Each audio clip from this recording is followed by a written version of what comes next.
Whether it's car or home repairs, job loss, unexpected travel, moving expenses, or medical or family emergencies, you don't want to use credit cards or payday loans or dip into your retirement fund or even borrow money from family members to settle the inevitable shocks of life's bumpy ride, because this could further dig you into debts when interest is charged over unpaid balances.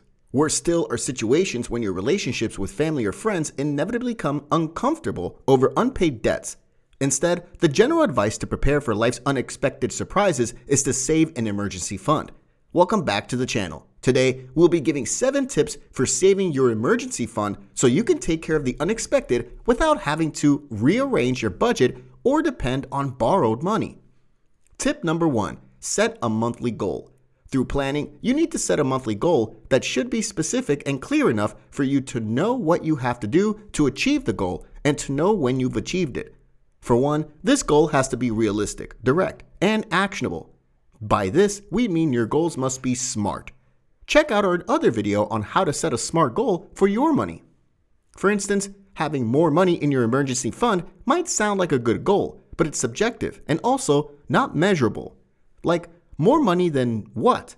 How much money is considered more?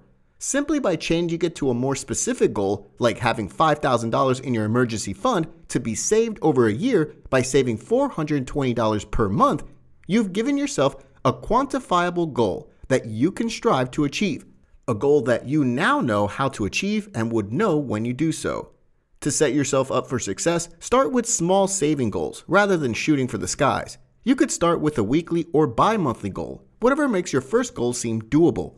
Achieving that first goal can give you the needed inspiration and momentum to keep pushing and to set your second goal bigger. Because at that point, you may have formed the habits and positive motivation that would help propel you toward larger ones. Tip number 2, set up a separate account. To be able to achieve the monthly money goal you have set, you need to set up a separate account for this purpose. Accessibility as important criteria for the choice of your account because emergencies don't ring the alarm bell before they come. Having quick access is crucial. Don't get tied up in a long-term fund arrangement. Again, you have to separate this particular account from your daily bank account to reduce the temptation to dip into the reserves. Let's face it, you definitely will be tempted to, so you might want to get as separate from it as much as possible. The aim is for you to add the account at regular intervals, so you have to treat it as your recurring bills, which you must pay every month. From your paycheck, dedicate the appropriate amount you have set in your goal and set it aside in a safe liquid option so that your money is accessible in times of need. Tip number 3, automate your savings. When the habit of setting aside your savings doesn't come naturally, or it's still forming, or you just don't have the time to do so, you can allow technology to do that for you by automating it.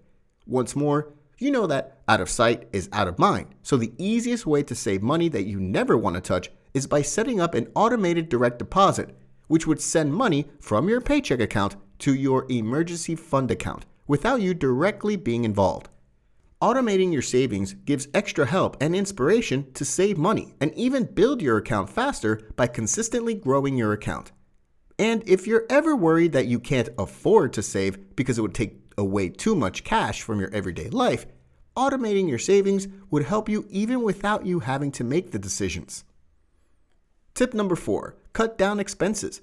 In order to help you curb the worries about affordability, you need to eliminate unnecessary expenses without impacting your life too drastically. This would help you improve cash flow and leave you with a lot more to save.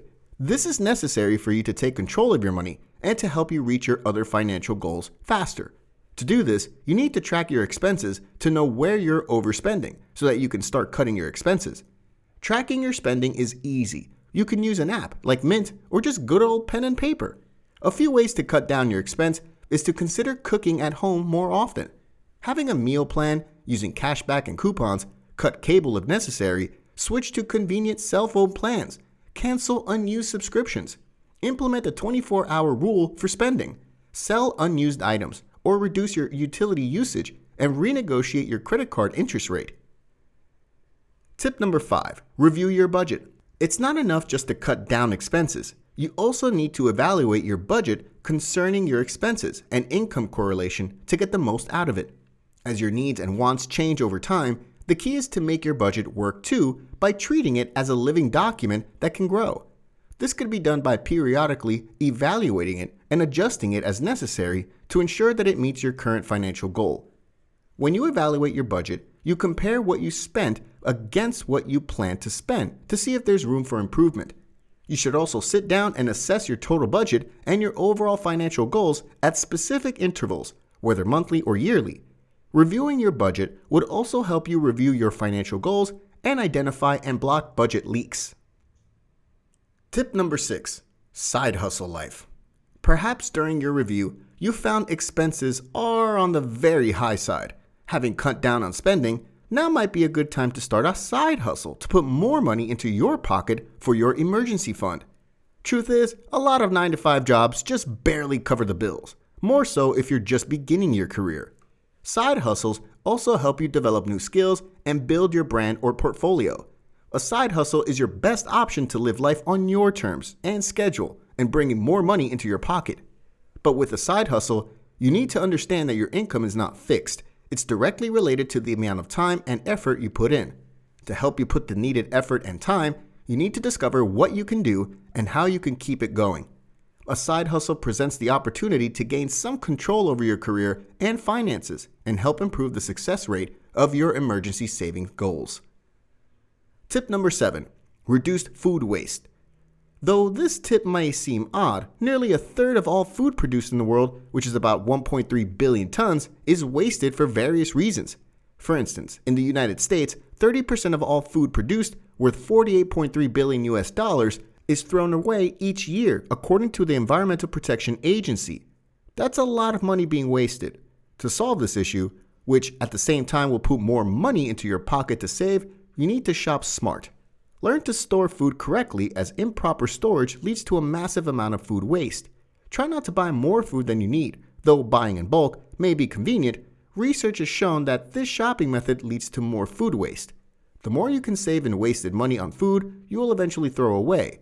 The more you can save toward your emergency fund. In the end, you have to view your emergency fund like an insurance policy. Once you have it, guard it carefully. Start now and save whatever you can, even if it isn't much. And as your salary rises, be sure to up the amount to match your new situation. Thank you for watching. If you learned something new today, like this video and share it with your friends. Make sure you subscribe to our channel and click on that bell icon to keep getting notified of more money-related content. See you in the next one.